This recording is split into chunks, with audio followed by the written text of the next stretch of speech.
এমনই এক প্রখর জ্যৈষ্ঠের তাপপ্রবাহ। তার মধ্যেই বেলুড়ে নীলাম্বর মুখার্জির বাগানবাড়ির একতলার ছাদে চলছে এক নিবিড় সাধনা। দাউ দাউ করে চারিদিকে জ্বলছে 4টে অগ্নিস্তম্ভ, আর মাথার ওপর মার্তণ্ড প্রকাশমান সূর্য। মাঝে বসেছেন রক্ত মাংসের দেহধারিণী মাতা। 7 দিন ব্যাপী চলছে উদয়স্ত পঞ্চতপা সাধনা। সূর্যোদয়ের সঙ্গে সঙ্গে মা স্নানান্তে প্রবেশ করতেন সেই অগ্নিকুণ্ডের মধ্যে, আর জপ চলত সূর্যাস্ত পর্যন্ত।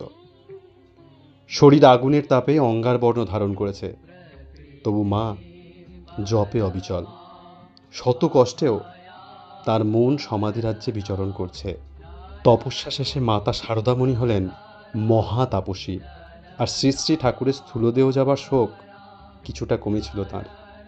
তবে তিনি এই সাধনার ফল রেখে গেছেন সন্তানদের জন্য।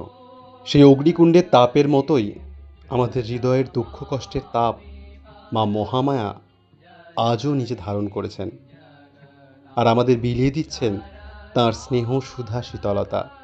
জয় মা।